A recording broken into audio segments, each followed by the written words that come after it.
Ladies and gentlemen, can I have your attention please? If you would please stand and direct your attention to the back of the ballroom and welcome this year's class of the 2024 Driver Hall of Fame inductees sponsored by International Trucks. Let's give them a round of applause as they enter.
See you, and I'd like to add my welcome to all of you to attending this year's NPTC meeting in Orlando.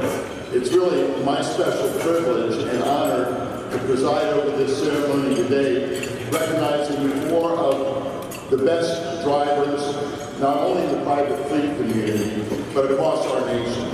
And my challenge is very simple, is to condense basically 40 years of driving expertise on the part of each one of these four into about 7 minutes, and to share with you a little bit about what makes them tick, and hopefully share with you a little bit about how you can become a safer driver, and maybe share some of their tips about how to influence other drivers in the fleet.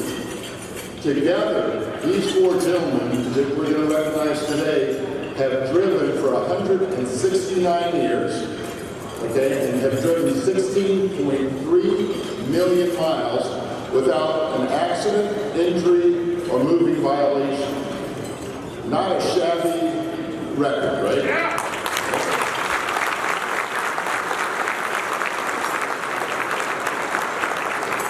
And I'll tell you, the other thing is, the thing that separates them, and there are lots of good characteristics that I'm going to share and you're going to hear repeatedly, but they never got in this business to be up on this stage today. They did it 1 mile at a time, 1 day at a time, 1 week at a time. It's the way they do it. They're very humble individuals. They're very dedicated. They're committed to self-improvement. They dedicate themselves to training. It's just an impressive group. And if we can all take away one thimbleful of what these folks live every day, then America's roads would be a lot safer. And just to put it into context, that number of miles, that would be driving to the moon and back 34 times, okay? And that's, I don't even know, as far as the moon goes, just driving around the world, it would be 652 times around this world without an accident, injury, or moving violation. So we're going to share a little bit more, but let's give them a round of applause just for that.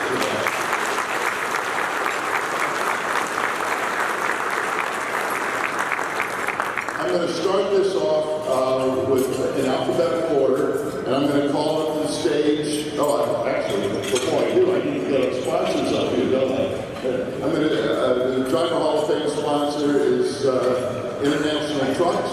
And I'm going to invite Bob Mann up to the stage. He's a member of our NPTC Board of Directors, Vice President of Government Sales and Diamond Builder for International Truck.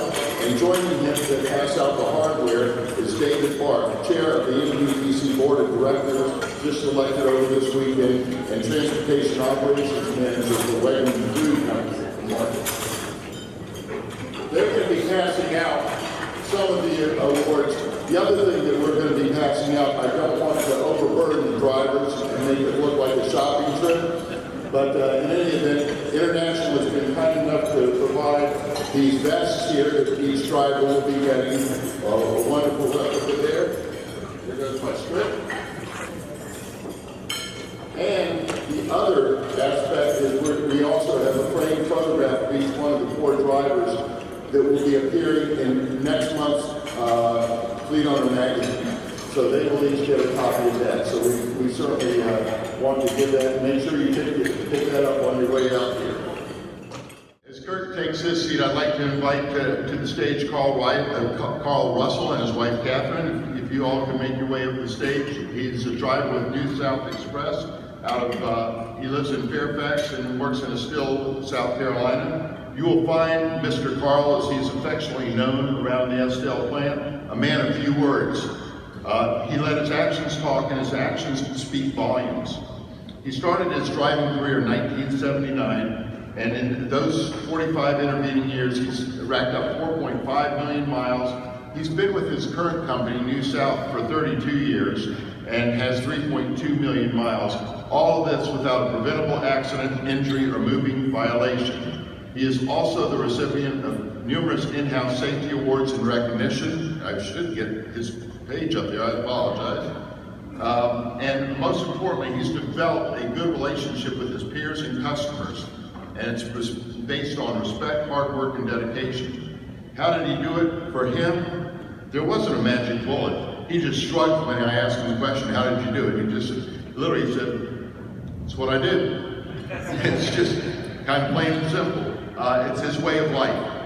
When I came to visit him in Estill, South Carolina, he was eagerly waiting for me and took me on a tour of the plant. This man knows every inch of that plant. He's worked there for 32 years, so he should. He knows every danger point. He's helped design the plant to eliminate traffic hazards. Been a real instrumental find, and it's fascinating just to see how that plant is constructed, because you walk in and you see the logs coming in one end and you see the boards coming out the other, and there's no waste at all. No waste. Sawdust is used, the bark is used, everything is used. And it's pretty fascinating to watch him as he operates and goes through that process. He currently runs about 400 miles a day, traveling the lower part of South Carolina. And what I'd like to share with you is that the safety doesn't begin on the road. It actually starts before his driving does. Let's take a look.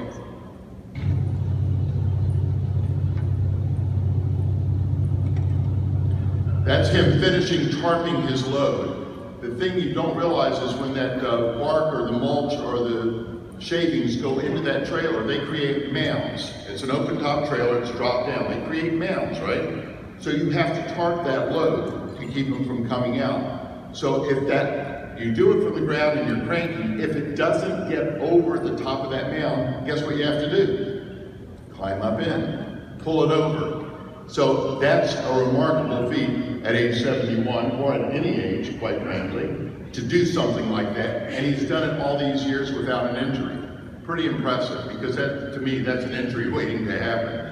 So after that, after we tarp it and load it down, we're on the road and we're driving. And this is an example of some of the roads that we're driving on.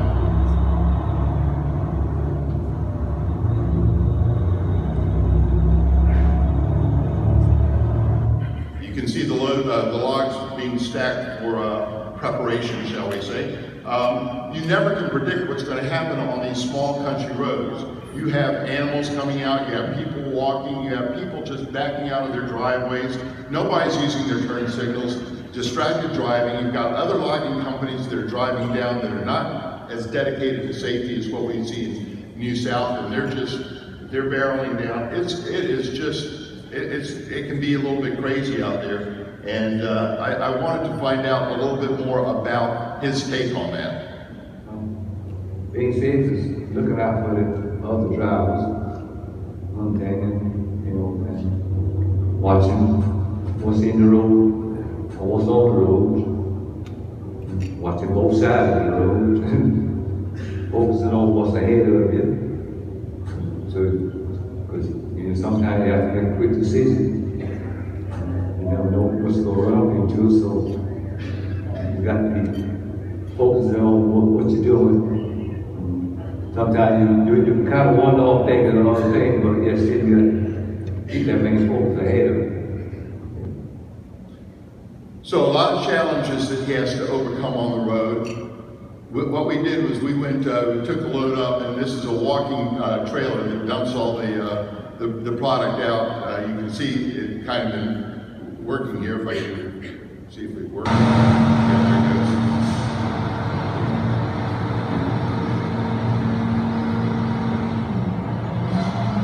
Pretty impressive to watch that come off in about a 15-minute span. He's responsible for all his own equipment and inspections to make sure he'll be safe on the road. He loads and moves trailers around the yard, not opposed to helping other of his peers, team members, as they help load their own trailers.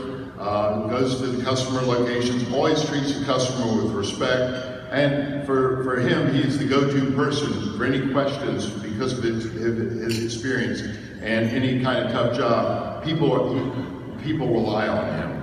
The safety challenges, we talked a little bit about that. Let's hear what he has to say about the two-lane roads. We drive and you got the speed out there. So, people running different speeds out there. And I can only run one speed, so I'd rather stay on the two-lane road, stay on the interstates. He has driven the interstates before, but he likes the two-lane roads. Chuck, you and him would get along perfectly, I think. Okay. It is interesting. Carl started driving in the late 1970s. This is him at that stage. Actually, I think this is a picture from his bartending days. He actually started running a tandem axle dump truck for a company throughout the South, going to construction sites. Without any formal training, he learned as he went, and he started working for various other contractors. He came to work for Robert Elliott Trucking based in Estelle, which is that plant you saw. And he's pulled flatbed and vans for Robert Elliott up until 220 when they were acquired by New South and Camper Southern Pine. As I mentioned, he's 71, he's always eager to learn. He takes monthly safety classes, he shares his knowledge with other drivers, showing them all the ins and outs of the business and the importance of doing things the right way. He happened to meet his wife, Catherine, who, if you're going through Estelle and you run into an issue, she works for the Sheriff's Department, so make sure you adhere to the speed limit. I did. They met at this little pool hall, which is there in Fairfax. She was playing pinball, and I guess she won the prize with by grabbing you. So anyway, that's the way the pool hall looks today. They have one adult child, Carl Jr. That's him in the middle with his son and their grandchild, Carl III. Carl Jr. works for the Georgia Port Authority. He's actually a container crane operator. And then just recently, within the last year, they were blessed with Ariel, their second grandchild, Carl Jr.'s child. So got a lot of family pictures. Family is very important to them. There's Carl holding his baby sister, and that's Mr. Carl on the right with Carl, who had just been entered in a dance competition at one of the restaurants they had gone to. So I guess he was giving him the pregame talk. And one thing that you will find in between family events, Mr. Carl and Catherine, they spend a lot of time on the water. They love cruises. They told me they've been on 13 or 14 cruises in the last 10 years. So they like this, and there they are pictured there. Another set of pictures here, and they love to travel with the grands too. That's what they call their grandkids, the grands. And there's a picture of Carl, I guess in a resort in Tennessee, with Carl III there. The job has taken its toll on him from the standpoint of he missed a lot of family events, as most of our drivers did. This is a picture of the couple's house there in Fairfax. I did ask permission if it's okay to shoot that, because I thought it was a great house, because he's very committed to doing the odd jobs around the house. But he told me he spent a lot of time waking up, before the dark, getting home after dark, missing a lot of family events, and it's hard to stay motivated to do the job. He said, I just go out and do my job knowing that I have a family I can come home to. I know what I have to do, what needs to be done, and that's what keeps me motivated. Still, he loves this job a lot, and I'll let him share what he likes most. What is like being your own boss of driving, and you know, have someone looking over your shoulder all the time, tell you what to do. So it's like that's what I like about it. You just travel, seeing different things. So he attributes a lot of his safe driving record to staying in shape, which you can see he's in shape, and being active. And active for him is tiring for me. Active for him is he is a member of the finance committee at his local church there in Fairfax, and he and his wife like to go out and eat, spend time with the grands, and he always has chores to do around the house. Also, what he does, he's a volunteer fireman. And he, for the last 24 years in Allendale County. Now, that firehouse is about a block and a half behind the couple's house. And the training that he gets from that is, he's told me, you never know what you're gonna run into. So you're trained to assess the situation and then take action. And those are skills that he has put into place behind the wheel while he's been driving. You just need to know what your limitations are and what you're up against. And that has served him very well. So Mr. Carl these were my takeaways. Know your limitations, be alert, stay in shape, communicate. One thing I didn't touch on is that if he runs into an issue with a customer or on the road issue, he's always communicating with his management team back there, because eventually that may help other drivers. Other drivers hear what's going on and they can improve the overall operation. Love what you do. Do your job, be your best, compensate for the incompetence of other motorists, recurring theme. Work hard, work safe, and treat everyone like you want to be treated. So, Carl, thanks so much for doing everything you can to treat others even better. I appreciate you.